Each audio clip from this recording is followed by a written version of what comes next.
Bonjour tout le monde, bienvenue à Balado Prévention, le podcast où on parle de santé, sécurité au travail et de sécurité routière, le tout propulsé par Via Prévention. Je suis aujourd'hui encore avec mon collègue Julien Lavoie-Leblanc. Comment il va, Julien? Ça va bien, toi, Sam? Ouais, ça va très bien, merci. Et on a un invité de marque aujourd'hui, le célèbre Yannick Belzile de Trois-Bières. Bonjour, c'est une application très généreuse du mot célèbre que vous utilisez là, drette là, mais merci beaucoup. Je suis content d'être là. Ben, dans le monde du podcast québécois, Trois-Bières Ouais, son nom de fait. on est pas peu connus. On n'est pas peu connus, ça se passe bien. Ça se passe bien. Pour ceux qui le sauraient pas, là, le peu de gens qui nous écoutent là, aujourd'hui, qui savent pas c'est quoi Trois-Bières, comment qu'on pourrait résumer ça, ce podcast? Trois-Bières, c'est une émission, où on parle des sujets que les auditeurs nous envoient le temps d'une bière, puis on en boit 3, et c'est ça qui fait 3 bières. On a un sac qui est rempli de sujets des invités qui nous ont envoyés par Facebook, par Twitter et autres moyens comme ça. Alors, c'est moi-même, mon co-animateur Pierre-Luc et Gabriel Caron, et un quatrième ou une quatrième invitée qui viennent de parler de tous ces sujets-là, et puis c'est comique, c'est des histoires, c'est des anecdotes, c'est bien, on a bien du fun à le faire, puis là ça fait, on est dépassé on s'en vient au 320e dans pas long, fait que là on commence à avoir dit beaucoup de choses, mais je pense qu'on en a encore à dire. Puis c'est quel genre d'invité que vous recevez? On essaie de recevoir des gens variés, mais je te dirais que c'est beaucoup du monde de l'humour. Le dernier épisode qui est sorti, quand on enregistre ça, on a reçu les Denis Drolet qui venaient plugger leur nouveau spectacle. Il était très bon en passant. Ah, merci beaucoup. C'était très très bon. Merci beaucoup, c'était super le fun de les recevoir. Sinon, on a reçu plein de gens variés, plein d'humoristes qui soient vraiment connus jusqu'à ce que du monde la relève. L'année passée, on a eu Simon Durivage. Ouais. Simon Durivage était assis où tu étais assis en ce moment, Samuel. Oh my! Mais justement, je me dis, il me semble qu'il est plus illuminé que d'habitude, Samuel, aujourd'hui. Ouais, je pense, c'est peut-être qu'il y a un résidu de Durivage dans la chaise. C'est plein comme ça, on a reçu des mannequins, des musiciens, plein de gens variés qui idéalement ont des anecdotes puis des choses à raconter, puis c'est ça, c'est une discussion le fun, et on entend, comme vous m'avez dit, que vous avez beaucoup d'auditeurs qui sont des camionneurs, vu que ça parle de tout ça. Nous autres aussi, c'est quelque chose qu'on en reçoit. Je pense que on fait un genre de talk radio qui est plus le fun ou plus drôle que des lignes ouvertes normales, mettons. Ça fait partie de nos auditeurs, nous aussi, puis on trouve ça le fun. T'as-tu un lien, toi, personnel avec le camionnage ou le transport, peut-être en général? Le camionnage, ouais, j'ai un de mes oncles qui était camionneur, qui je crois qu'il l'est encore. Mais aussi, moi, j'ai grandi en Abitibi, Témiscamingue, alors au nord-est, au nord-ouest plutôt. Et vu que j'étais dans une ville qui était minière et forestière, tu sais, comme tous mes amis, quand j'étais jeune, il y avait tout le temps un que son père était trucker, ou qui travaillait proche de dans ces zones-là.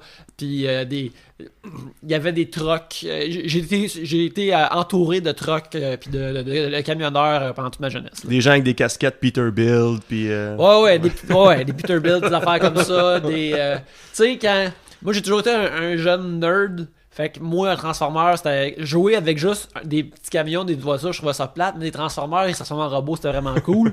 Mais mes amis étaient plus comme aïe aïe, Solo est une Lamborghini.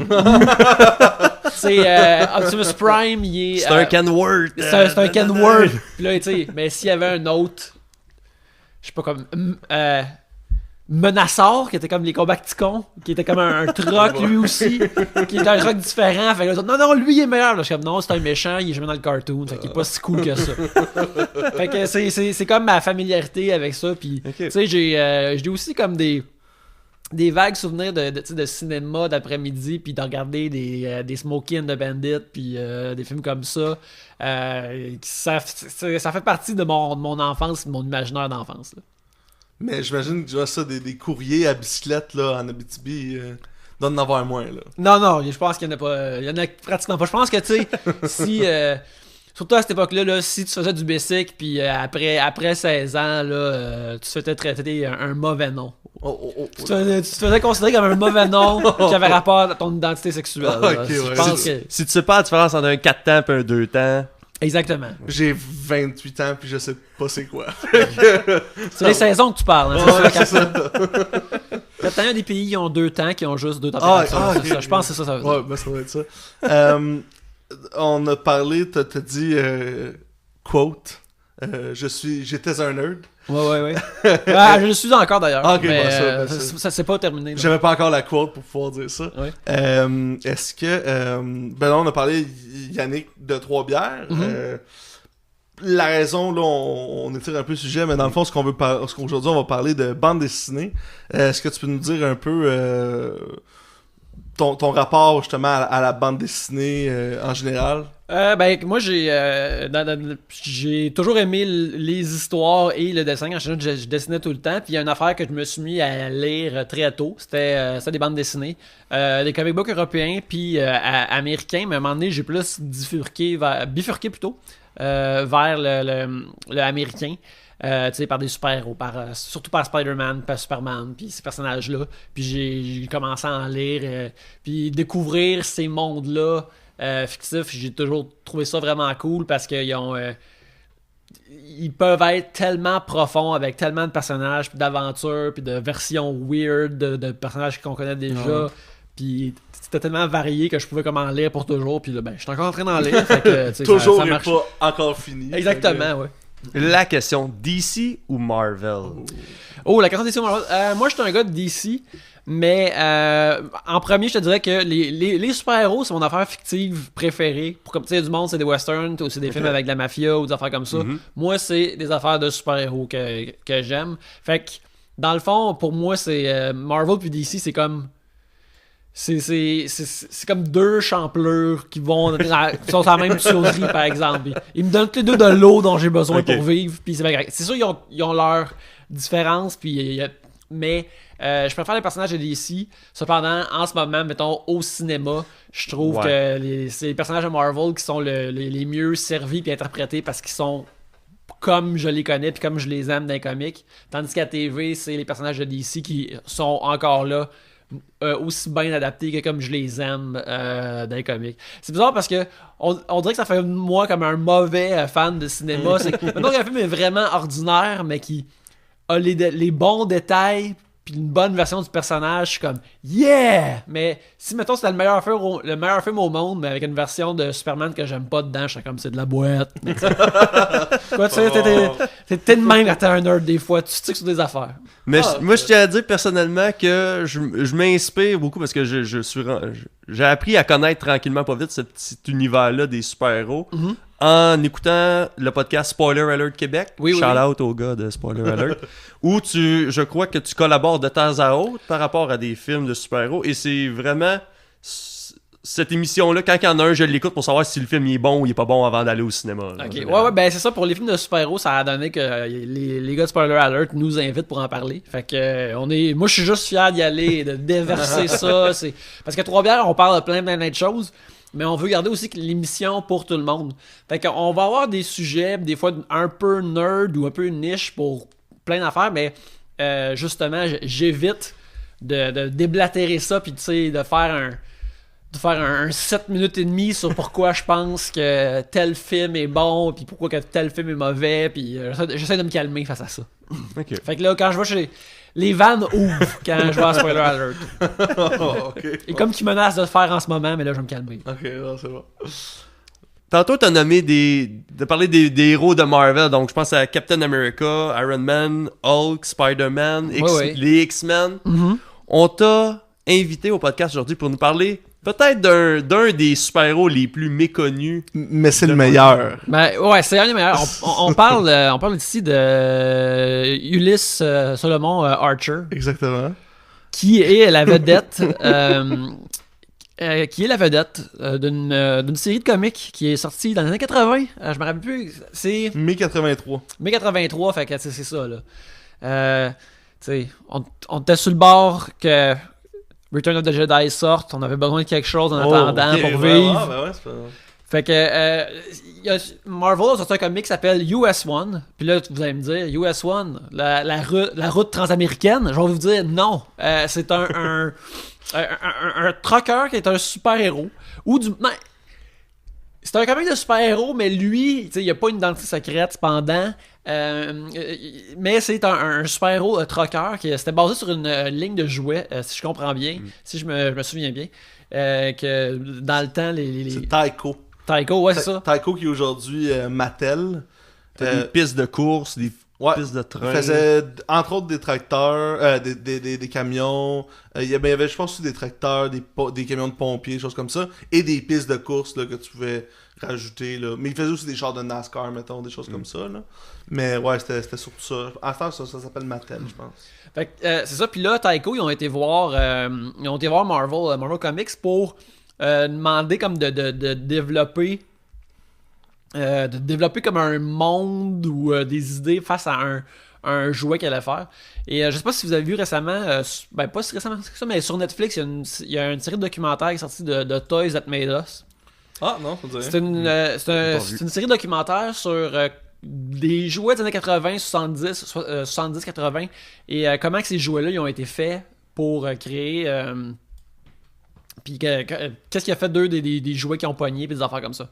Dans l'épisode de G.I. Joe, il parle de toute l'existence de G.I. Joe depuis les années 60, comment dans le temps que G.I. Joe il était de la taille d'une Barbie, il était gigantesque, et comment que quand Star Wars est sorti, eux autres ils avaient fait des petites figurines pour pouvoir les attirer dans des véhicules de Star Wars aussi, pour vendre des véhicules puis des personnages.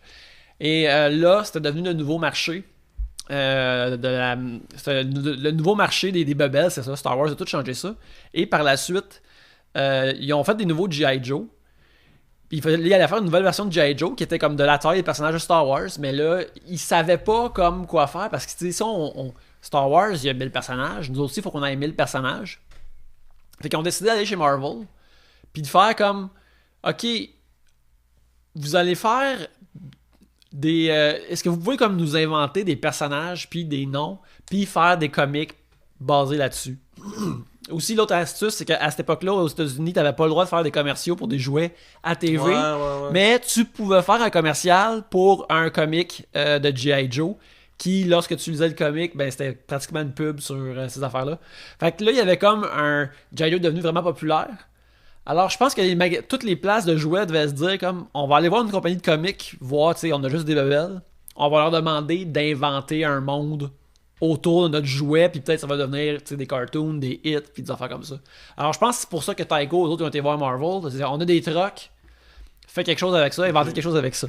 Est-ce que Marvel était dans une situation où il y avait besoin d'avoir ce genre de publicité-là ou d'avoir ce genre de contrat-là avec... Ben, mettons, dans la situation de G.I. Joe, c'est on va faire une annonce pour ton comic à TV. Eux autres, c'est vraiment nice.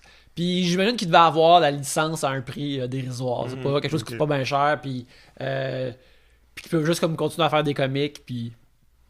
À l'époque, à cette heure, il y a un petit peu plus de prestige dans le milieu des comics, mais à l'époque, ça ne dérangeait pas de sortir une affaire weird qui était peut-être moins bonne. Fait que, autour de ça, ils ont créé US One, qui est bien sûr, les avantages, c'est un personnage, c'est Ulysse Solomon Archer, qui est un trucker, un camionneur, mais qui a un crâne CB, qui lui permet d'avoir une genre de télépathie de CB qui peut entendre les ondes radio des autres CB, savoir ce que tous les autres truckers font. Et ce genre de cerveau-là, tu sais, que c'était une situation comme l'homme de 6 millions, là, il était dans un accident qui a failli prendre sa vie, puis là, il y a eu une chirurgie expérimentale qui a donné ce cerveau-là CB. C'est quoi genre la phrase là? We have the technology, we can rebuild him. Ouais, ben tu vois, c'est ça qu'ils ont fait avec ce cher Ulysse. Ils l'ont transformé, ils l'ont changé, puis là, il pouvait entendre des affaires de CB. Et il me semble qu'il pouvait aussi contrôler son truck. Ça fait longtemps que je l'ai lu. Il pouvait contrôler son truck, et lentement, mais sûrement, son truck se fait outfitter avec des gadgets, un peu la K2000 ou un véhicule de James Bond. Et il y a des références aujourd'hui. Oh, là, on va devoir de l'argent à Hasselhoff, là. Ouais. Mais je tiens à mentionner que la façon dont notre héros puisque le comic s'appelle, juste pour le comic s'appelle US One, son camion au personnage principal s'appelle US One, et le personnage principal s'appelle US Archer. Fait qu'il s'appelle USA, tu sais. Ouais. Ouais, hey, tu vois, j'ai lu 15 pages puis je viens de catcher ça. Ben, tu vois, hein, c'est deep pareil. C'est deep. Non, mais ils ont pensé à leur affaire. Et la manière il décide quand il entend les CB de tous les camions, et la manière dont il procède, c'est en touchant ses plombages avec sa langue. Ouais. Et faites, bon là, après ça, faites les mathématiques que vous voulez, là. Ben, mais c'est ça. Ça, c'était une affaire qu'il y avait, tu sais, dans c'était une affaire classique, justement, des trucs de Marvel puis du comic book de cette époque-là. Il fallait comme que t'expliques un peu comment les pouvoirs marchaient, mais pas trop. Comme, tu sais, Spider-Man, il faisait pas juste picher des toiles. Il y avait ces web shooters qui étaient une affaire qu'il avait construit, puis qui avait comme un genre de gâchette dans la paume de sa main, puis quand il pesait avec les 2 doigts, ça avait la pression nécessaire pour pitcher les toiles, tu sais. Comment que tu construis cette affaire-là pour de vrai, ça me semble impossible, mais c'est juste que, tu sais comment qu'il pèse, puis même chose, c'est comment que l'armure d'Iron Man fonctionne. Tu le sais pas, mais tu le sais, surtout dans les comics de l'époque, qu'il pouvait la plier, puis la mettre dans une valise, puis la traîner, puis fallait qu'il se recharge à chaque 24 heures, puis des affaires comme ça. Fait que c'est le genre d'affaires comme ça, comme, ouais, il est pas télépathique tout le temps, mais quand sa langue touche à ce plombage, par exemple, là, il Dis pas des niaiseries au CB, il va l'entendre. Ouais, ça, c'est une voie de communication, là. Puis, dites pas des saletés dans le cerveau à Ulysse, s'il vous plaît. Puis, mais c'est fou pareil, parce que ben justement, tu sais, on lit ça, puis tu sais, on trouve que ça fait pas de bon sens, puis c'est quoi cette affaire-là? Puis ça, il contrôle son camion à travers une pièce de monnaie. En tout cas, lui avait la technologie, ça a de l'air. Mais si c'était explicable, ça ne serait pas des super-héros. Exactement, ouais. Non, faut qu'il y ait un niveau... Parce que, tu sais, les super-héros, surtout ces comics-là, tu sais, ils sont faits comme pour les enfants en premier. Il faut que ce soit des aventures, le fun pour les enfants. Puis, c'est une affaire que... C'est juste un niveau que tu peux pitcher ça à un enfant, c'est cool comme check une scène. Tu peux faire semblant dans... Si t'as une scène, toi, dans la cour d'école, tu peux faire semblant d'ouvrir des affaires, puis faire semblant d'être US1, des affaires comme ça. Fait qu'il faut que t'aies des détails comme ça pour le personnage. Puis aussi, ce qui était cool, parce que moi, une affaire que je trouve cool, c'est justement tous les personnages de Marvel, tu sais, ils sont tous à New York ou ils sont tous dans des centres urbains, mais US1, il se promène de par les États-Unis, il est plus dans le Midwest, puis dans ce qu'on appelle le Mid-America, puis sa genre de base, c'est un truck stop avec son... tu sais, il y a comme une vibe Dukes of Hazzard, mais aussi K2000 en même temps. Tu sais, c'est pas tous les personnages qui ont ça, puis moi, je trouve ça le fun. J'aimerais ça qu'on parle justement de l'entourage autour de US Archer. Mais peut-être là, son père et sa mère biologiques. Là. Je pense qu'ils méritent mention. Biologique, adoptif, exactement. Non, ils sont décédés, ses parents. Oui, parce qu'il y a une figure paternelle qui semble sortie direct justement de Dukes of Hazzard. Son nom est quelque chose Wheeler, mais que son nom c'est Papa Wheelie. Qui est encore là, c'est un bon petit nom catchy. Tu sais, c'est drôle, lui s'appelle USA. Du monde travaille autour de des véhicules, ils ont wellé dans leur nom, puis tous des noms de trucks, là, c'est on-brand dans maudit. C'est un bon hasard, ouais. On s'entend là-dessus. Là. Et on a la mère adoptive qui a un nom très flatteur de Wide Load Annie. Annie, ouais. Fait que, une femme assez... tu sais, s'adresse à un espèce de portrait relativement peu flatteur pour les femmes en camionnage, là, on s'entend, ouais. là. Son nom traduit en français, c'est comme Charlotte Charge Lourde. Tu sais, c'est... Mais en effet, c'est la meilleure traduction. J'espère que s'il n'a pas, ça devrait être ça. Là. Ça devrait être... Charlotte, ouais, ben écoute, on va regarder si c'est pas un nom d'épisode. Ouais, c'est ça, ou un nom de spin-off, en tout cas, je dis ça de même. Fait que, ouais, c'est ça, il y a ces personnages-là, puis il y a son propre ennemi, son genre de Lex Luthor, son Nemesis, qui s'appelle le Highwayman, qui est comme l'homme de l'autoroute. Moi, je connaissais juste le groupe de Johnny Cash, puis... Chris Christopherson dans le temps, puis des affaires comme ça. Ouais, aussi en Abitibi, il y avait une grosse, quand j'ai regardé, il y a une grosse tradition de musique country, puis ça souvent avec le camionneur, le camionnage, ça va main dans la main, alors j'associe toutes ces affaires-là ensemble. Fait que, ouais, il y a son ennemi, puis qui conduisait le Black Rig, le Black Rig, exactement. son gros truck noir. Il est méchant, un truck Mais c'est noir. c'est ça qu'on parlait, moi et Samuel. On se dit, c'est fou pareil. Tu sais, le camion est toujours associé à... Tu sais, là, le héros, il a un camion, mais en général, c'est toujours des routards, des gens un peu malhonnêtes. Tu sais, tu veux pas... On dirait que tu veux te faire ramasser en corvette sur le bord du chemin, mais pas par un camion, tu sais. Ouais. T'as l'impression que ça va être le gros badonnant avec la chemise... je suis pas aux États, là, mais tu sais, quasiment la chemise à carreaux, là. Mais tu sais, ce qui est weird avec l'existence de ce méchant-là, c'est que... Tu sais... Vu qu'il y a un gros camion avec une vanne, tout le kit, fait que faut prendre pour acquis qu'il utilise ça pour transporter du matériel, des charges. Fait que soit il est un genre de trucker juste pour des affaires criminelles, ou il est un trucker avec des jobs légitimes, mais qui décide lui de faire du mal on the side en même temps. C'est comme... Je vais attaquer US One, mais il faut que j'amène mes billots de bois, par exemple. Faut que je me rende là-bas. Ben, faut que je me rende à Denver. Il y a quoi? Il y a 12 albums? Ouais, il y a 12 numéros, des numéros de 12 numéros. 22 pages probablement, là, des aventures. Puis j'ai tout lu le descriptif de chacun, puis j'ai lu aussi des... À part une fois qu'il livre des poulets, des poules... C'est d'une course organisée, commanditée par une compagnie de volaille. Ouais, il y a pas une fois que ça parle de marchandises. Il y a jamais d'arrimage, il y a jamais de... On met le stock, on enlève le stock. Ils font juste de la course. C'est comme Fast and Furious de camion, là. Ouais, c'est ça. C'est comme... Ouais, c'est un peu... c'est pas vraiment un documentaire, là, cette affaire-là. Non, pas vraiment. Puis aussi que le Highwayman, tu sais, l'ennemi du camionneur, moi, j'imagine que c'était un peu... C'était ça qui était voulu, d'une certaine façon, démontrer peut-être l'espèce de solitude. Ou un gars qui met juste trop l'eau dans son chargement puis qui détruit la route. Mon Dieu, ça se peut-tu? Ben, je sais pas, peut-être. Peut-être. En tout cas, moi, l'idée, c'est qu'il décide de se battre contre lui, mais tu sais, comme, utilise un autre véhicule ou, tu sais, enlève ta vanne en arrière, peut-être que ça va aller mieux, je sais pas, mais en tout cas, il doit être sa job lui aussi en train de travailler, là. Ouais, c'est ça. Je sais pas c'est quoi le trip, là. Y a-tu d'autres genres de véhicules impliqués dans US One? Me semble qu'il y a une dame à moto, si je me souviens bien. C'est Iron Mike on his bike, genre, là. Il y a quelqu'un en moto, ok, ouais. Il y a un méchant homme. Mais lui, il est là une fois juste pour gagner du temps, je pense, pour faire plus de numéros, puis il fait juste de...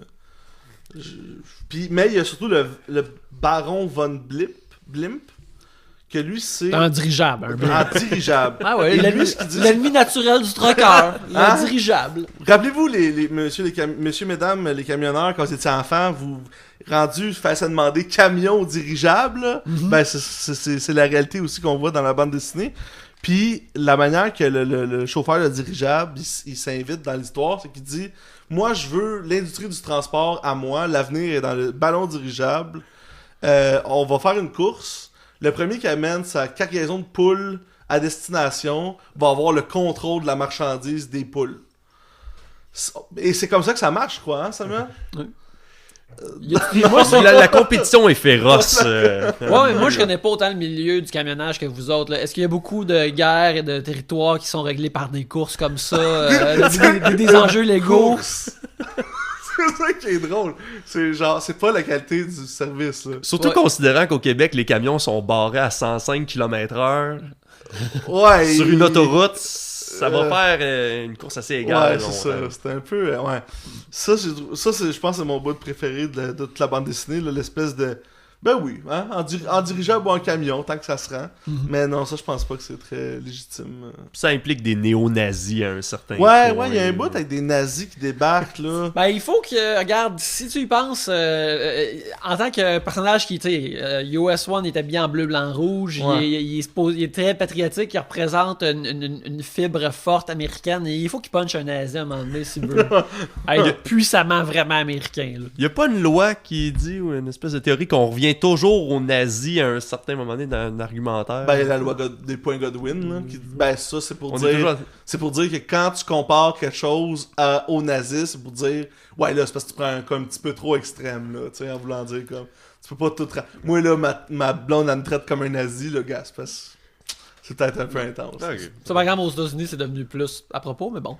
Ah. It's time. On tombe dans l'actualité. On tombe dans l'actualité. Ouais. Mais regarde, ici, ça régit juste dans la province de Québec. Fait que, tu sais, non, on n'a pas le droit de parler de ce qui se passe à l'extérieur des frontières. On a parlé du Highwayman comme méchant, comme antagoniste de US Archer. Il y a même des femmes impliquées dans cette série.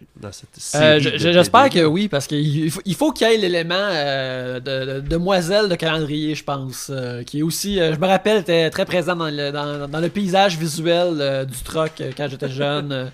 Ouais, hein, c'est un peu cliché, l'espèce de... Mais, je dépasse un peu, mais juste dire, moi, ce que j'ai trouvé cool, c'est qu'il y a une camionneuse. Ouais. Camionneur? Ouais. Je suis désolé, je sais jamais, j'utilise pas le bon terme, là. Mais une femme dans l'industrie du transport, et qui s'appelle Taryn, qui est une Irlandaise. Là, soudainement, il y a des Irlandais dans l'histoire, mais en tout cas.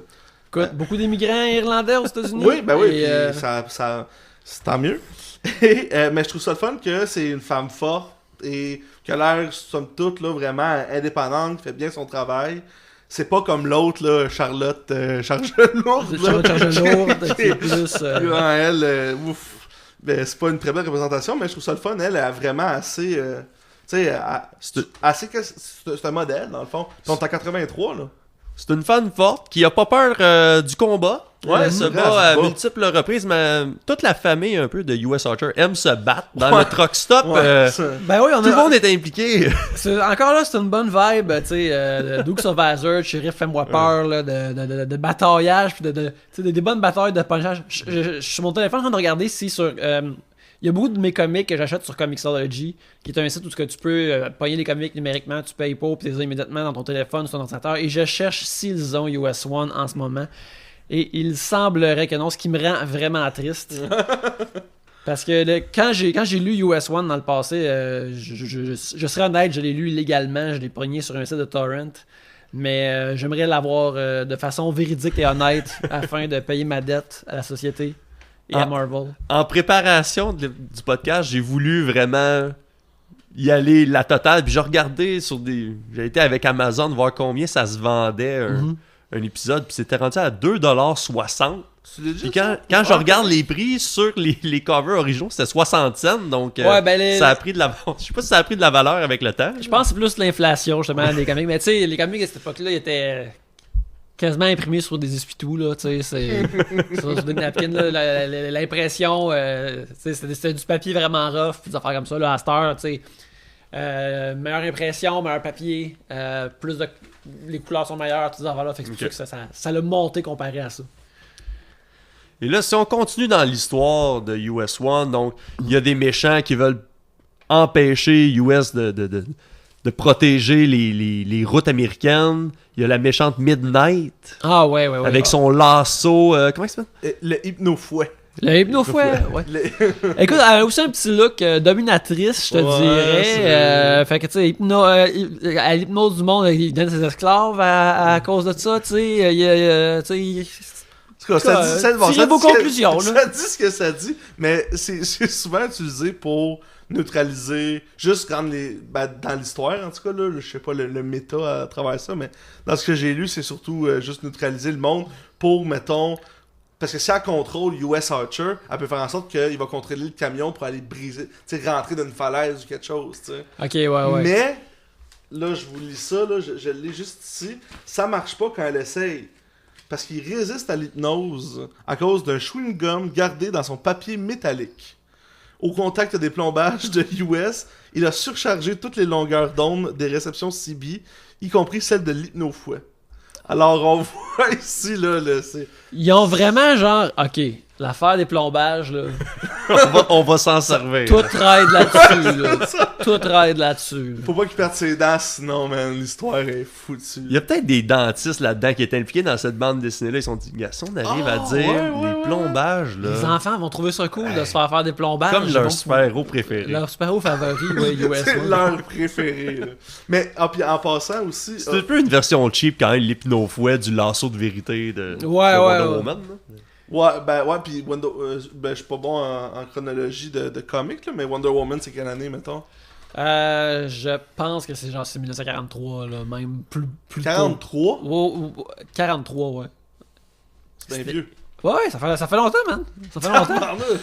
Elle est plus vieille que ça, en Attends, plus. fait qu'on va-tu faire comme les 100 ans des premiers super-héros de notre vivant, genre? Cette année, en 2018, c'est les 80 ans de Superman. Ouais. Fait que dans Qui est 20 le ans. premier, là? Ouais, qui est le premier. Ok, mais moi, je pensais pas que c'était si. En tout cas. Mais ça, c'est moi. Mais ça disait dans l'espèce de revue de la série que j'avais lu que le créateur disait il savait bien que ça allait être dur de faire un chef-d'œuvre. Quand t'as une commande, j'imagine. Ouais, c'est ça. Fait que, tu sais, le gars de Marvel. Ça, c'est Marvel, ça? Oui. Le gars de Marvel qui a reçu ça, qui est Al Milgrom, qui dit, dans le fond, ça sera pas le prochain Spider-Man ou le prochain je sais pas quoi. Puis c'est pour ça que justement ils se permettent peut-être un peu plus de trucs insolites. Est-ce que c'est par rapport à l'image du camionnage, je pense, ou en général il y a ce genre d'affaires-là un peu absurde dans n'importe quoi? Il y a cette affaire-là un peu absurde, surtout dans les comics de l'époque, parce que à cette heure, quand tu sors un comic, il coûte plus cher, il faut que les dessins, que les couleurs soient nice, puis ils sont réédités puis vendus en édition collectionnés ensemble, tu sais. Ah ouais. Les comic books à cette heure, comme, tu sais, entre guillemets, ils restent. Tandis que dans ce temps-là, ça coûtait 60 cents, puis quand ça disparaissait de l'étagère, mettons, au DEP ou n'importe quoi de plus, tu sais, t'envoyais plus ces comics-là, fallait que t'ailles dans un comic book shop pour les trouver comme 4-5 ans plus tard. Fait que, il y a du monde qui faut qu'un nouveau comic sorte à chaque mois. Il faut que le nouveau comic sorte tout le temps, puis des fois, peu importe la qualité, il faut que le script soit rentré pour que le dessinateur le dessine, puis que l'encre, le coloriste, tout ça, le lettrage. Fait que c'est le début de la chaîne, puis des fois, justement, c'est des affaires plus rough, puis où tu te fais plusieurs comics en même temps, fait que tu mets ce que tu penses dedans, puis des fois, il y a des super bonnes idées, puis c'est bon. Des fois, il y a des affaires plus weird. Je dirais que ça n'a pas vraiment rapport. Je pense pas que ça ait rapport avec le contexte ou le thème, le milieu de camionneur. Mais ce que je te dirais, c'est que ce comic-là, il y a beaucoup, de Smokey and the Bandit, puis des raccourcis faciles par rapport, mettons, de personnages plus classe ouvrière du sud des États-Unis, puis le Midwest, puis ces affaires-là. Je pense qu'il y a un certain raccourci à partir de ça, qui avait dans plein de comics, anyway, je veux dire. Tu lis les comics de Chris Claremont de X-Men qui sont des classiques. Chaque personnage qui a une nationalité, il place une nationalité qui est haute des États-Unis dans leur dialogue, tu le sais en maudit. Le Colossus, le X-Men russe, là, il dit des da, Tomarish, puis Bosmoy à chaque 3 bulles. T'sais, Nightcrawler qui lui vient d'Allemagne, il est comme da, puis fait que aussi c'était des affaires pour les enfants, fait que les personnages sont gras d'une certaine façon qu'un enfant peut les comprendre, puis stéréotypes qu'ils peuvent comprendre, puis qu'ils trouvent le fun. Mais je pense pas que ça c'était fait wacky parce qu'ils prenaient pas, mettons, le monde du camionneur au sérieux. C'était plus le côté cartoon, ça, des États-Unis, puis des affaires comme ça. Puis aussi le fait que c'est basé sur une licence, c'est basé sur vendre un jouet. C'est ça. Pas un personnage que il a créé, puis habituellement ces comics-là, lui, malheureusement, il a juste eu 12 numéros. Mais tu sais, c'est ça qui est intéressant quand un auteur et un artiste travaillent vraiment longtemps sur un comic. Des fois, ils ont des runs qui sont vraiment puissantes, puis là, avant de commencer la prochaine histoire, ils ont comme 2-3 histoires qui sont juste comme weird parce qu'ils savent pas quoi faire. Un peu des fillers, là. C'est un peu des fillers, mais il y a des affaires qui sont étranges ou intéressantes comme ça. Puis je te dirais que US1, il y a beaucoup de personnages de même. Comme, on a parlé justement de la fille avec le fouet. Il y a un élément Catwoman qui semble aussi une femme sexy dominatrice que tu sais ça a sorti de même, mais tu sais je pense pas que ça j'aurais l'impression que tu sais c'est l'auteur il sort ses kicks là-dedans, il est comme les affaires qui lui plaisent, des affaires comme ça, c'est peut-être ça cette lecture. Mais moi je sais pas, tu sais j'ai toujours habité au Québec, mais des fois j'ai l'impression si je regarde un peu la façon dont est vu le métier de camionneur, mettons, aux États. Il y a peut-être quelque chose qui est plus de connotation patriotique, je sais pas, peut-être dans les œuvres. Tu sais, Cham, je sais que pour ta part, tu as vu beaucoup de tu regardes beaucoup de films, des films américains comme ça. Tu sais, au Québec, des fois, il peut y avoir une espèce de discours peut-être un petit peu moins lié à au fabuleux destin des camionneurs ou quoi que ce soit. C'est quelque chose de plus américain? Je sais pas, je pose la question comme ça. Avez-vous cette impression-là? Ben, je pense qu'il y a comme une connotation aux États-Unis qui est comme de un peu western-esque, cowboy, parce que c'est un métier que tu parcours tous les États-Unis, puis tu vas vers l'ouest, tu vas vers l'est, tu vois tout le pays, puis que aussi que c'est un milieu plus col bleu, puis on a souvent tendance à faire le raccourci que les gens à col bleu sont 100% patriotiques pour leur pays, puis ils sont comme d'une certaine façon, mais tu sais, ça c'est...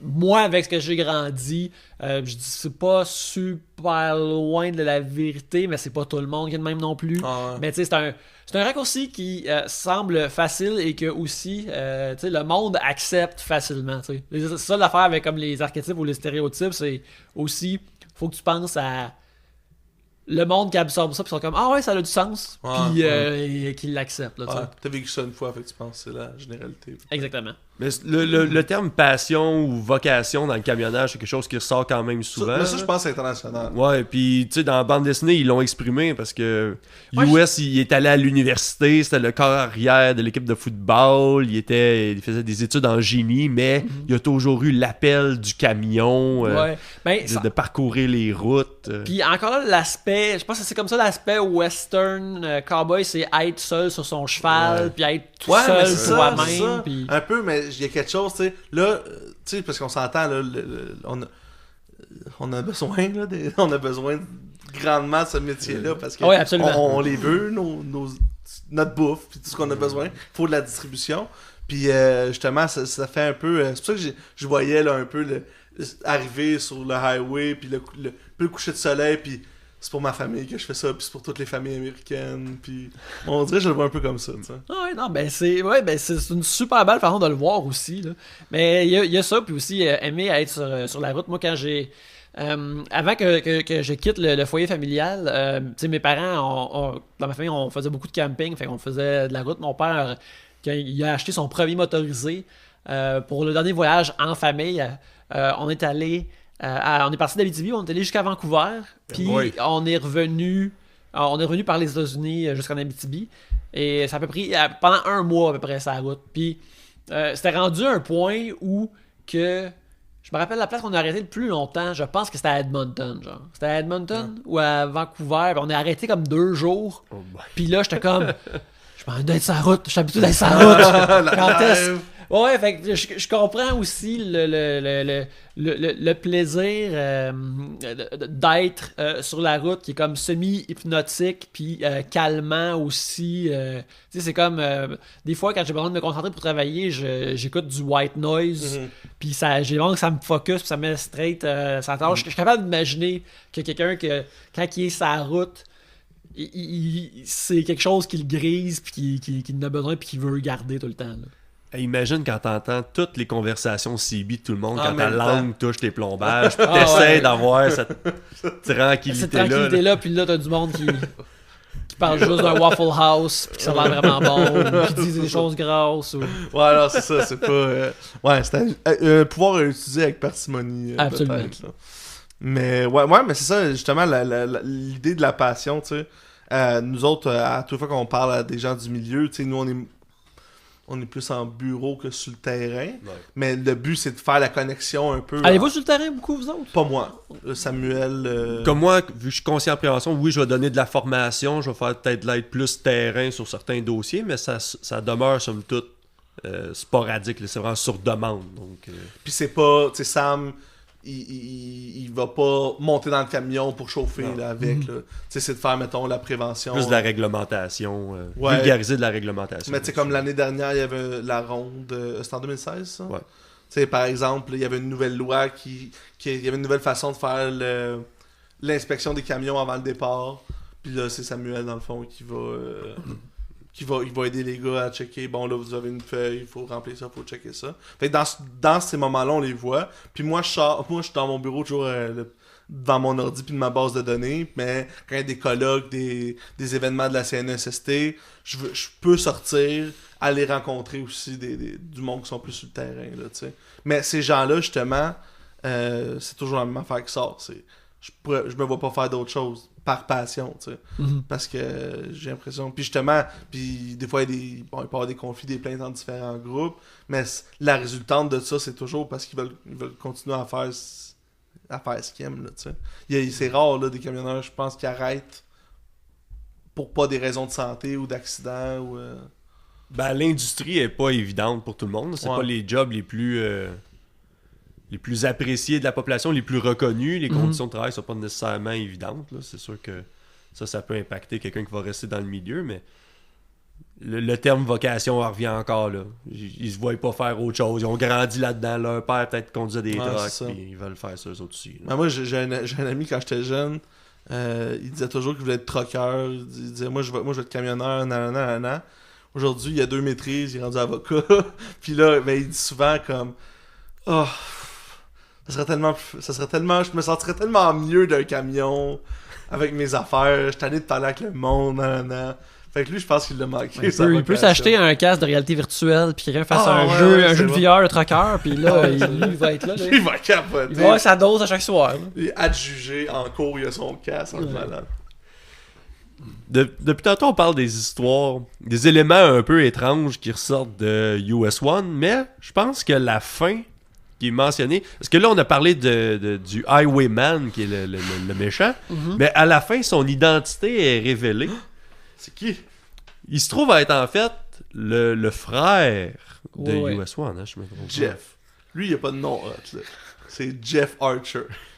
Je pense qu'il lui c'est comme Jeffrey Hercule, tu sais, genre JFK. Ça doit être un autre patente comme ça. Là. Mais ouais, c'est finalement son frère puisque c'est lui qui a causé la mort des parents, je pense aussi en même temps, quelque chose comme ça.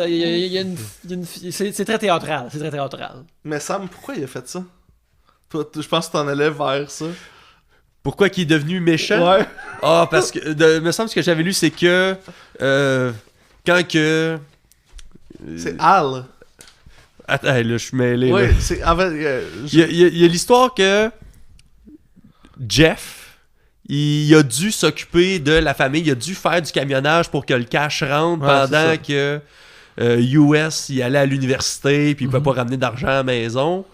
Et là, quand US a fini ses études, il a décidé de devenir camionneur. Jeffrey était fâché, il dit « Hey, c'est toi qui avais le talent, qui avait l'intelligence pour aller vers une profession je sais pas, plus noble. Tu as décidé de retourner vers le camionnage. » Donc, il s'est rebellé et il a voulu il a vraiment pris ça mal. Mais par... Moi, je parle de Al. De Al Lien. Nice. Yannick, peux-tu nous parler un peu de l'implication des extraterrestres dans cette bande dessinée? C'est pas encore assez flou. Ça, par exemple, je me rappelle moins bien vers la fin de US One, mais ce que je me rappelle, c'est quand que la série se conclut. Spoiler. US One, son véhicule et maintenant son truck va dans l'espace. Et il est prêt, il va devenir un camionneur de l'espace. Ce que je trouve, somme toute, assez cool.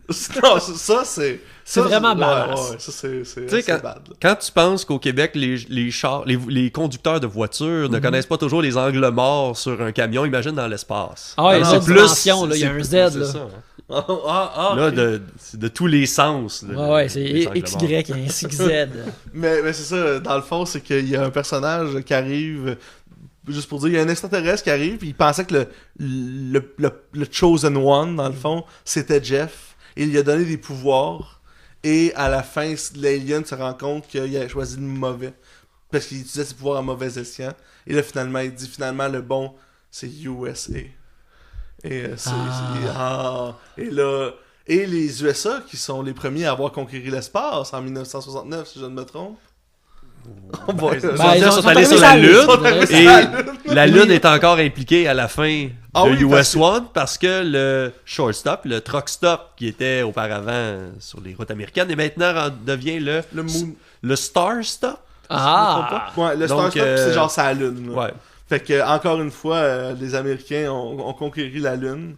Ouais, j'ai l'impression que peut-être le writer voulait pitcher ça dans une autre direction, peut-être qu'il l'intéressait plus. Il était comme, je veux mettre ça dans l'espace à cette heure, puis s'il nous laisse l'utiliser, on va le faire. On est rendu au comic 12 de 12. Anyway, ouais. ça se termine. Ça se termine ce mois-ci. Ça peut je bien vais y aller. finir comme ça finit. C'est ça, il peut bien aller dans l'espace à cette heure. Non, mais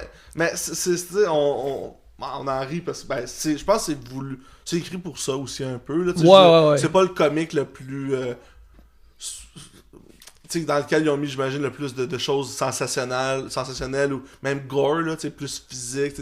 Des fois, des comics, c'est plus intense, là, plus dans les émotions. C'est une affaire, c'est une affaire d'aventure, le fun, mais moi, je trouve que c'est vraiment, j'ai parlé de K2000 tantôt, mais c'est vraiment, je trouve que c'est semblable à ça, c'est des aventures que le héros, il a un véhicule, puis peut-être des skills de plus, puis ça, il va de ville en ville, puis il trouve des ennemis ou des gens à sauver, des affaires comme ça, puis c'est comme la version comic book de ça, là. Mais c'est ça, puis justement, à un moment donné, c'est qu'il pimpe son camion, tu sais, il y a un camion normal, puis là, il met des, je sais pas, des lances, pas des lance-missiles, là, mais quasiment il y a des lance-grenades, puis des affaires, tu sais, là, comment ça s'appelle, là, des traps, là, des tapis cloutés. Ouais, genre, là, je suis dans Donjon Dragon, là, mais en tout cas, genre, tu sais, une affaire qui laisse des tapis cloutés sur la roue. Puis tu sais, j'ai l'impression que, tu sais, une cabine de camionneur, c'est chargé, là. Il y en a des cadrans, puis des pitons, puis des affaires, le CB, le gearshift, blablabla.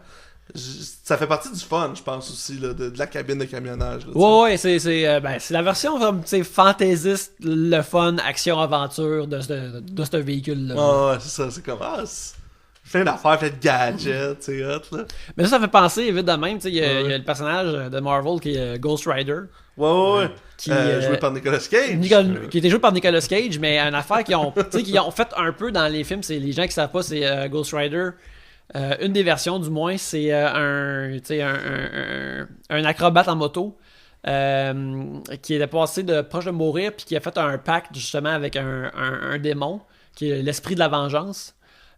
Pour venir sur Terre, pour comme cohabiter avec, pour prendre contrôle de son corps. Et puis quand il call le Ghost Rider, il devient comme un squelette avec un côte de cuir, avec la tête en feu, avec une moto de l'enfer, puis il a l'air vraiment badass.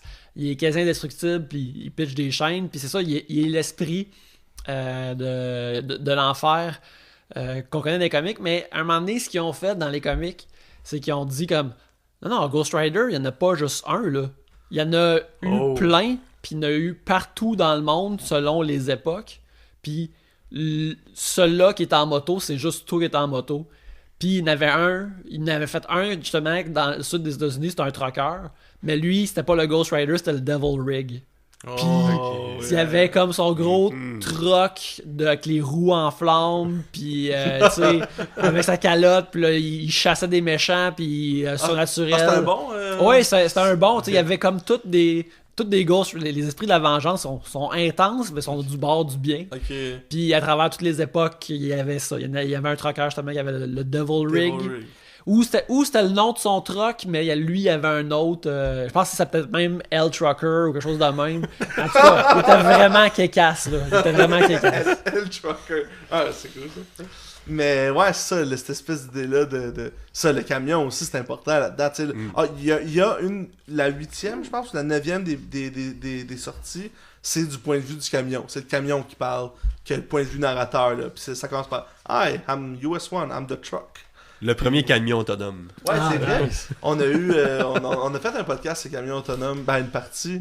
Puis c'est vrai, on est en 83. Puis ça commence dans le monde à avoir des camions autonomes, là. US One aurait été le premier. 35 ans. Des camions, Écoute, c'est un texte prophétique finalement. C'est très important. Y a-tu un héritage que ça a laissé ce US One-là? T'en as-tu, de ton expérience, entendu parler dans d'autres comics? Il y a des références. Pour des nerds de comic book, il est comme reconnu comme check, voilà un vieux personnage wacky, bizarre.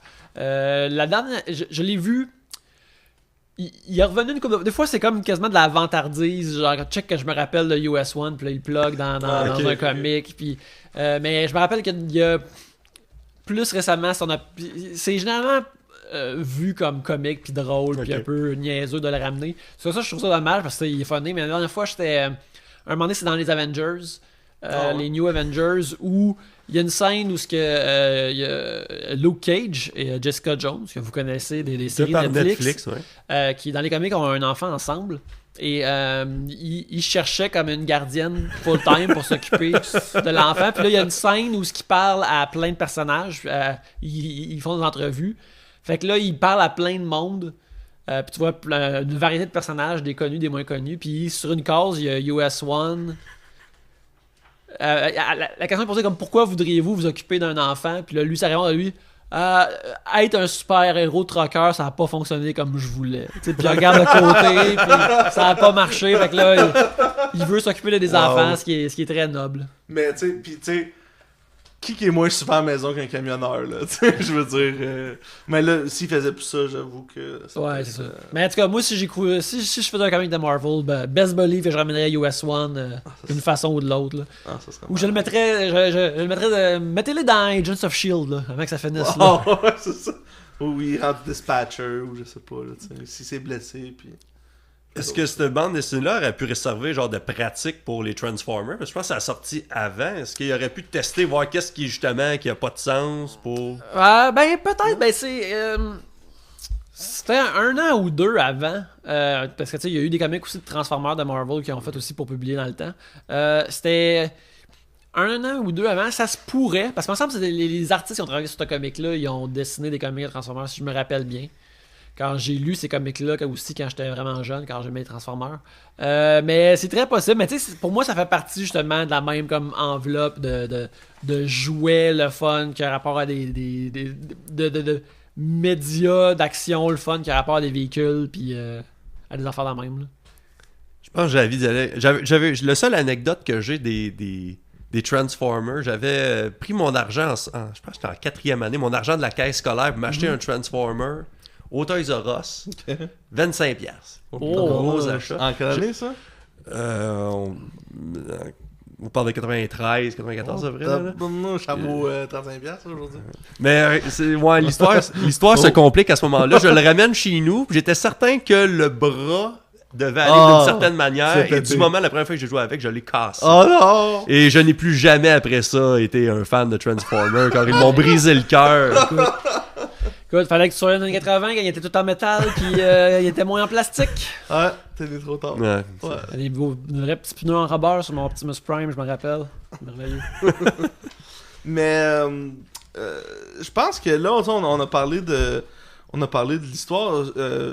Sam, je sais pas si t'avais encore des points un peu, mais je pense que nous, à la base, pourquoi on a amené ça, c'est on essaie on parle de SST, santé sécurité au travail, prévention routière, tout ça.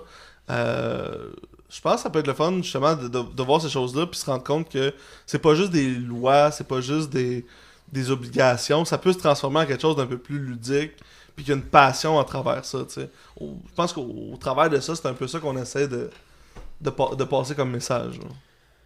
Ouais, notre but, c'est pas de ridiculiser le métier. Hein. On respecte les gens qui sont là-dedans. Puis, c'était quand même un... C'était comment dire, c'était assez, je sais pas, innovateur d'y aller avec un camionneur super-héros. Je pense pas qu'il y en avait eu avant de ce genre de héros-là, que ce soit dans les films ou dans des bandes dessinées. Non, je sais que DC, il y avait comme un chauffeur de taxi qui voyageait dans l'espace dans les années 60, qui s'appelait Space Cabby, mais sinon, c'est tout ce que je sais évidemment. Non, mais c'est ça. Mais on peut faire des liens, le fun de ce que... de US One avec des éléments dont on parle dans nos formations chez Via Prévention. Je pense à la fatigue au volant, que Highwayman fait un deal pour essayer de pouvoir compétitionner avec les jeunes qui sont moins affectés par la fatigue. Puis là, il y a des implications avec l'ancien, The Ancient One, qu'on voit dans Doctor Strange. Une espèce de... Des méchants dimensionnels, des affaires comme ça. C'est comme toujours vouloir en faire plus, hein. Mais à un moment donné, ça on en a parlé souvent, mais sais, les heures de repos, les heures de conduite. Ouais. À un moment donné, t'as fait tes heures, faut que tu te reposes, puis tu fasses ton Même temps. les héros doivent. Même les héros. Même les méchants aussi. Les là. choses, là, reposez-vous toutes, là. Ouais. Bon ou mauvais, là, reposez-vous toutes. Ouais, c'est ça. Mais aussi, t'avais ta liste là, de... Ah, mais les. Il y avait tu disais ça, puis il y a une affaire qui m'est venue en tête par rapport... Ouais, ça. Parce que, tu sais, on essaie de faire une liste d'un peu de tout ce qui était transgressé un peu par ça, si on va en SST pur, là, tu sais. Juste distraction au volant, entre parenthèses, cerveau qui capte les CB. C'est Ouais. pas... ça, on en parlait C'est tantôt, plus mais... qu'un simple téléphone. Ouais, ça. non, là, c'est peut-être un peu trop. Mais aussi, tu sais, moi, j'ai jamais vu US Archer faire sa ronde de sécurité. J'ai pas vu faire ses 3 points d'appui pour rentrer.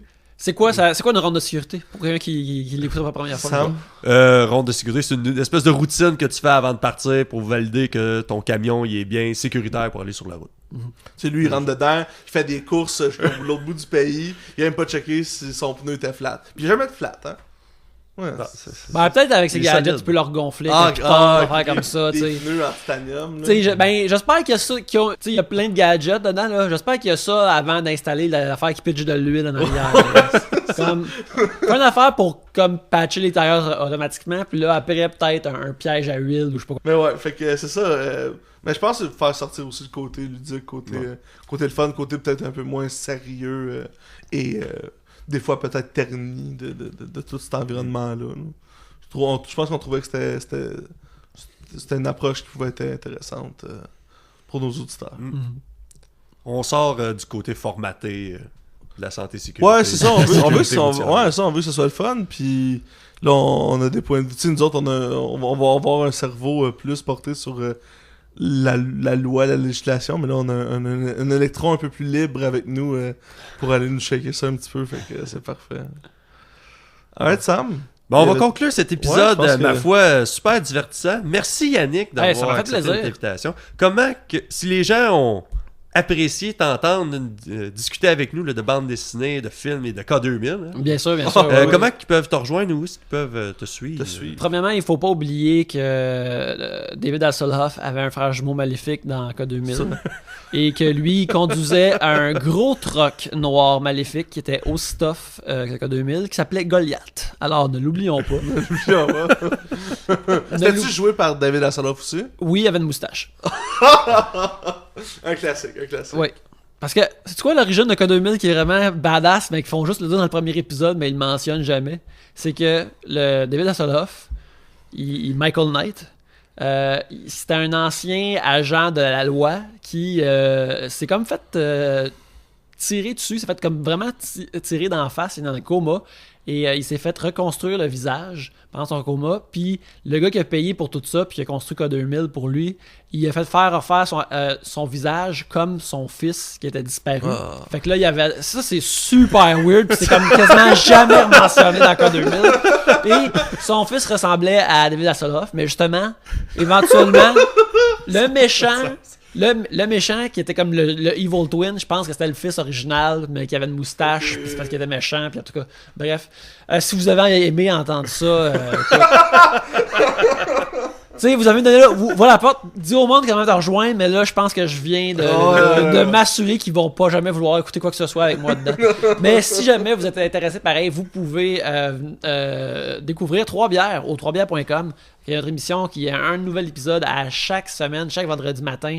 Un nouvel épisode avec des invités, des sujets et du rire. Aussi, si vous aimez l'émission, on est sur Patreon. Alors, vous allez au patreon.com/3bières pour nous encourager. Et quand vous faites ça, vous avez accès à un show exclusif aux abonnés sur Patreon. Que ça, c'est où on a bien du fun qui s'appelle Le Clandestin. Et c'est pas mal ça. Et j'ai du droit de mentionner un Patreon, c'est une affaire de gouvernement Tu ou... peux parler...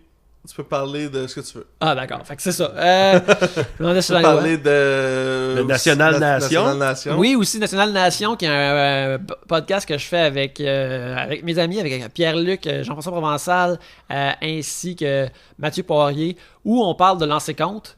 D'accord. Et la twist, c'est qu'il y a moi et Mathieu, qu'on est des fans de lancer compte de longue date, et il y a Jean-François Provençal, qui est dans les appendices. et mon co-animateur de Trois-Bières, Pierre-Luc Racine, qui n'ont jamais vu le lancer compte. Alors, eux autres, ils le découvrent à chaque épisode, tandis que nous, on le ressavoure. Et, cette saga, là. ouais, cette saga. Et on a beaucoup de fun. On a l'approbation de Régent Tremblay par Facebook, qui trouve ça drôle. Alors, on a le go du parrain, comme on dit. Et ça, c'est vraiment le fun. Alors, vous pouvez trouver National Nation sur iTunes ou sur Facebook, si on n'a pas de page officielle excepté ces places-là. Et vous pouvez aussi me suivre @YannickBelzile sur Twitter. Et où ce que je parle de pop culture, comme vous m'avez entendu.